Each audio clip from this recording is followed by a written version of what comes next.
한창 예배하는 중에, 그것도 설교자가 열심히 설교하는 중에 갑자기 지붕에서 사람이 내려오면은 말문이 막힐 것입니다. 그것도 몸도 제대로 가누지 못하는 침상에 누운 자가 밧줄에 의지해서 침상에 누워서 내려오는 장면은 아마 예배와 설교의 모든 것을 망치는 충격적인 사건이었을 것입니다.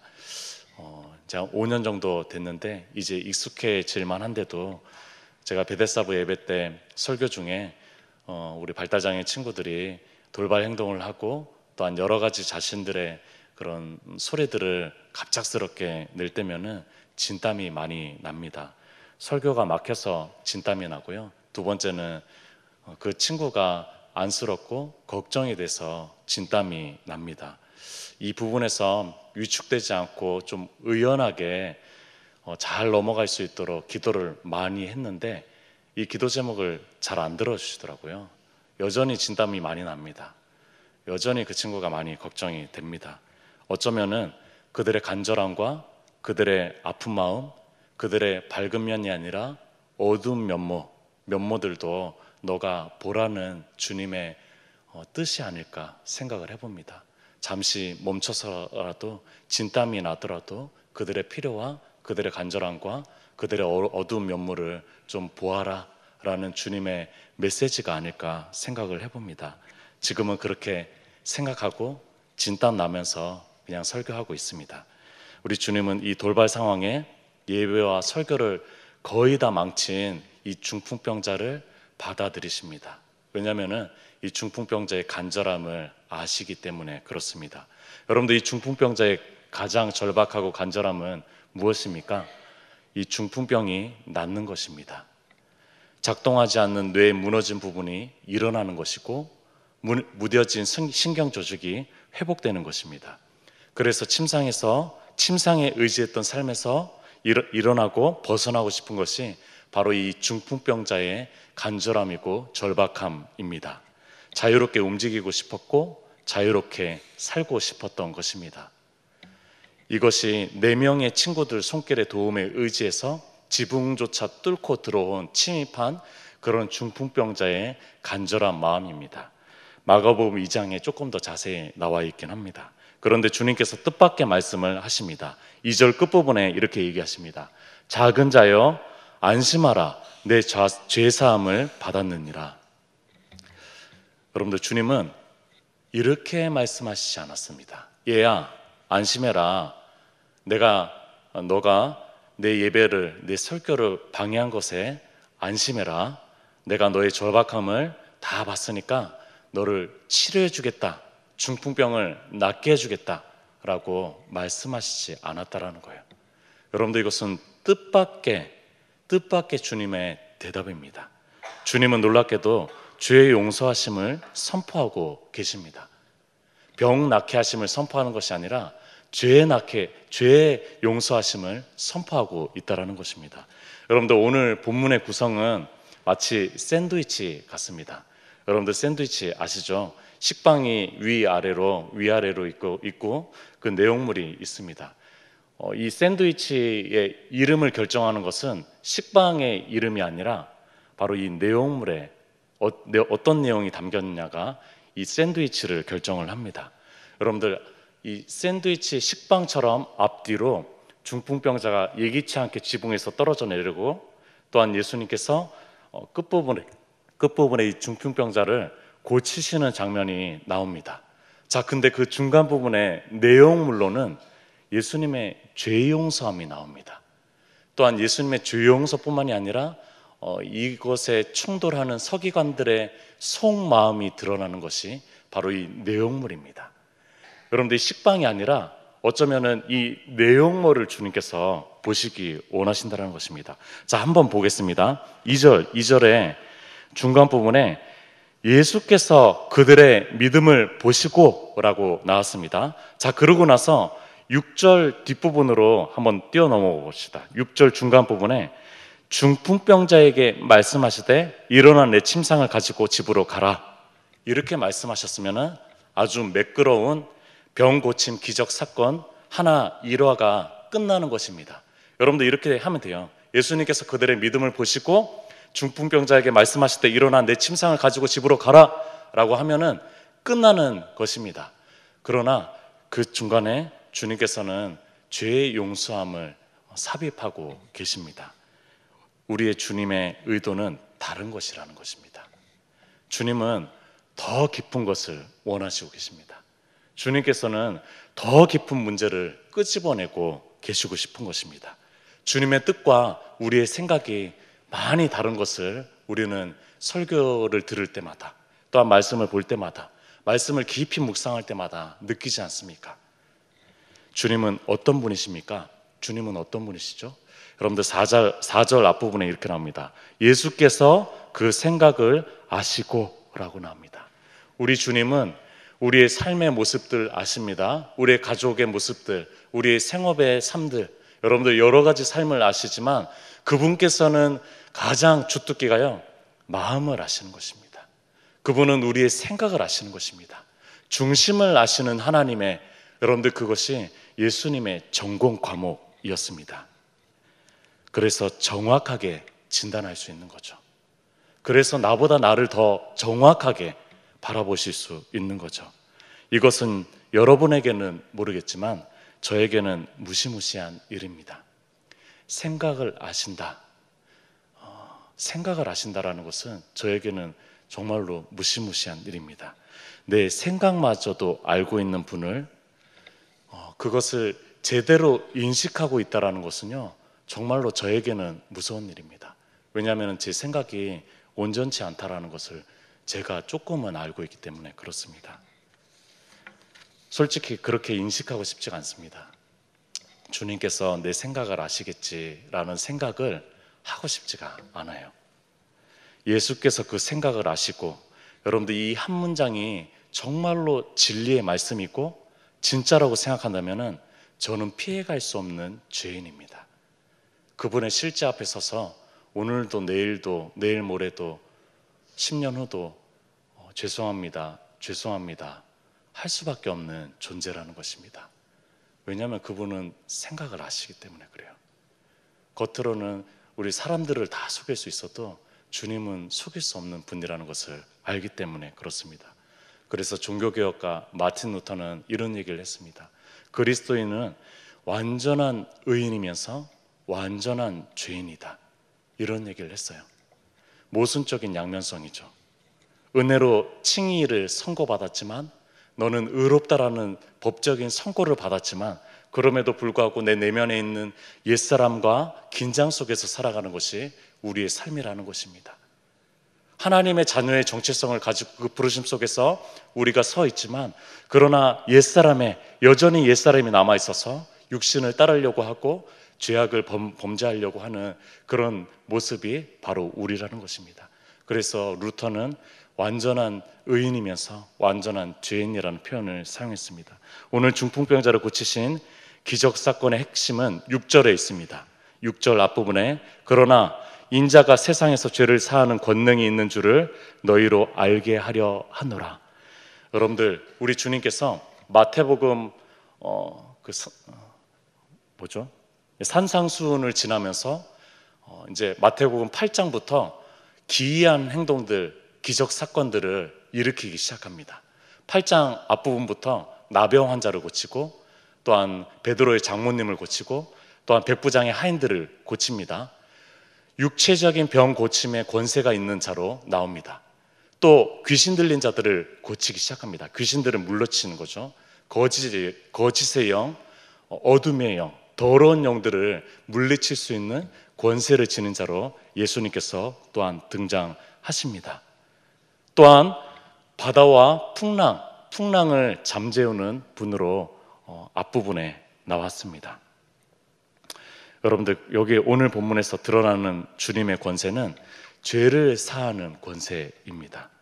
여러분들, 바다보다도 귀신보다도 우리의 마음을 옥죄고 우리의 삶을 힘들게 하고 우리를 고통스럽게 하는 그것은 무엇입니까? 그것은 바로 죄라는 것입니다. 어떤 풍랑보다도, 어떤 눈에 보여지는 가시적인 고통보다도, 또한 그런 귀신보다도 우리를 더 힘들게 하는 그런 것은, 실체는 바로 죄라는 것입니다. 그 죄의 강력을 예수님께서 파하신다라는 것을 보여주는 본문이 바로 오늘 본문입니다. 여기 등장하는 침상에 누워있는 중풍병자는 죄의 권세에 놓여있는 상징 인물과 같습니다. 하늘을 바라보고 싶어요. 근데 집에서 몸을 가눌 수가 없으니까 그저 누워서 하늘을 볼 수 없고 지붕만 쳐다볼 수밖에 없는 그런 죄의 노예처럼 서 있는 그런 존재, 상징 인물이 바로 중풍병자라는 것입니다. 어쩌면 그렇기 때문에 지붕을 뚫고 들어온 것일 수도 있을 것 같아요. 저 지붕을 뚫고 싶었던 것 같아요. 한스러운 저 지붕을 뚫고 싶었던 거죠. 그래서 하늘을 좀 더 보고 싶었던 거죠. 하나님을 보고 싶은데 내 죄성 때문에 하나님 아버지를 보지 못하는 이 옛사람과 같은 모습이 바로 중풍병자라는 것입니다. 어쩌면 주님을 알지 못하는 우리의 그때 또 세상의 많은 사람들의 모습은 바로 중풍병자와 같습니다. 걷기만 하면 살만 날 텐데, 몸만 자유로우면 뭐든지 할 수 있을 텐데, 내가 원하는 것을 얻으면 모든 것이 괜찮을 건데, 이렇게 우리는 생각하지만 주님의 생각은 다릅니다.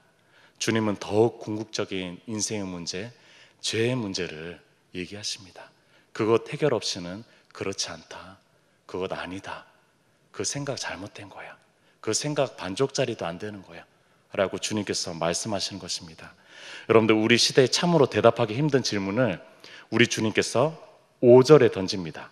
5절, 내 죄사함을 받았느니라 하는 말과 일어나 걸어가라 하는 말 중에 어느 것이 쉽겠느냐? 어느 것이 쉽죠? 여러분들, 이 21세기를 살아가는 기적을 참 보기 힘든 이 시대 속에서 어느 것이 더 쉽죠? 우리 시대에 쉽게 대답하기가 어렵습니다. 뇌종양 재발로 다시 다른 항암 치료를 받고 계시는 우리 베데사부 학생의 한 어머니를 생각하면은 뭐가 더 쉬운 건지 잘 모르겠어요. 이 병 고치는 것이 쉬운 건지 죄사함이 쉬운 건지 잘 모르겠습니다. 우리 잘 바뀌지 않는 장애인, 여러 장애 유형들의 사람들을 생각하면서 뭐가 더 쉬운 건지 모르겠습니다. 제가 시각장애인들을 복지를 할 때 한 40대 중도 시각장애인 병변 색소 변성증인가요? 그거로 이제 중도의 40에 시력을 완전히 잃으신 분이 계신데, 그분이 그런 얘기를 하시더라고요. 딸 얼굴을 한번 보고 싶다라고. 딸 얼굴이 점점 기억이 안 난대요. 만져서 얼굴을 기억하고 하는데 정말 실제로 보는 것처럼 보이지가 않는데요. 점점 잊어진다라는 거죠. 여러분들, 그런 얘기를 들을 때마다 이분이 굉장히 신실한 독실한 크리스찬이었거든요. 뭐가 더 쉬운 것일까? 이 질문 앞에 서게 됩니다. 그런데 이런 것들이 회복되고 낫는 것에 비하면은 죄사함은 무척 쉬워 보입니다. 무척 쉬워 보여요. 눈에 잘 보이지 않는 이 죄사함의 영역은 식훈둥의 정도로 그렇게 값싼 것처럼 느껴집니다. 죄의 용서에 대한 가치와 값은 그저 그런 것처럼 느껴진다라는 것이에요.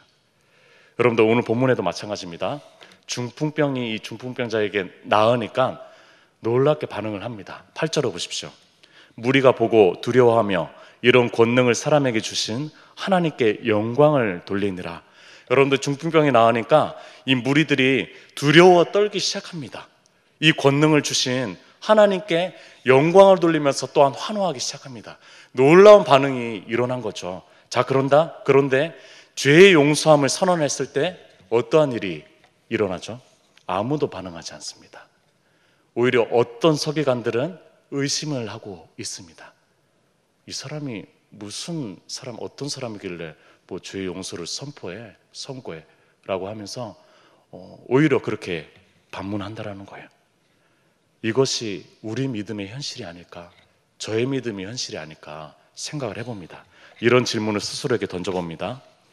내게 죄의 용서가 얼마짜리인가? 십자가에서 이루신 대속의 은혜는 내 마음에서 어느 정도 크기의 영향력인가? 이 구원의 은혜가 내게 얼마나 감격적인가? 신적 자녀의 자유를 누리게 된 이 죄사함의 권능이 얼마나 크게 내 삶에 작동하고 있나? 이 기적과 같은 거듭남의 경험을 전할 수 있는 이 전도자로서의 삶을 얼마나 가슴 떨리게 수행하고 있나? 여러분들, 이 질문을 저 스스로에게 던져봅니다. 여러분들에게는 이 죄사함이 얼마짜리입니까?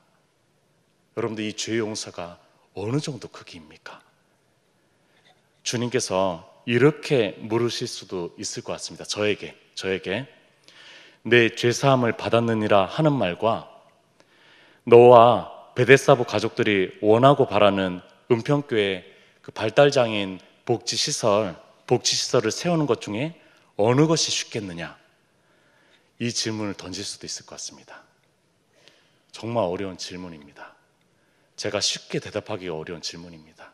25년의 베데스다부 수많은 지금 150명의 발달장애인들이 있음에도 불구하고 이 복지시설을 세우는 것이 쉬운 일은 아닙니다. 쉬운 일이 아니에요. 주님께서 주권적으로 또 역사하지 않으면 쉬운 일이 아닙니다. 여러분들, 저의 절박함과 주님의 뜻이 또 다르다는 것을 느낍니다.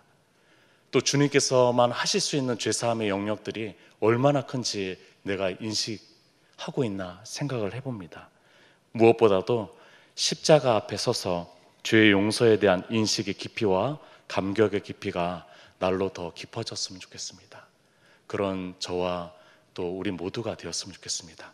또한 나 같은 죄인도 용서하신 주님의 놀랍고 전능하신 그 권세에 힘입어서 발달장애인의 삶을 주중에도 섬길 수 있는 지역사회, 신앙공동체의 어떤 지역사회 시설 기반이 생길 수 있기를 주님의 죄사함의 권세까지도 권세를 가지신 주님 앞에 서서 또한 소원하는 제 마음, 믿음으로 바라보는 그런 또 믿음이었으면 좋겠습니다. 여러분들의 소원은 무엇입니까? 여러분들 그 소원을 마음껏 가져가십시오. 주님 앞에 가져가십시오. 그러나 주님이 뜻하시고 원하시는 것은 다른 것일 수도 있겠다 생각이 듭니다. 그러나 그 놀라운 주님의 죄 용서, 그 권세를 힘입어서 또 오늘도 주님 앞에 나아가시는 우리의 삶이었으면 좋겠습니다.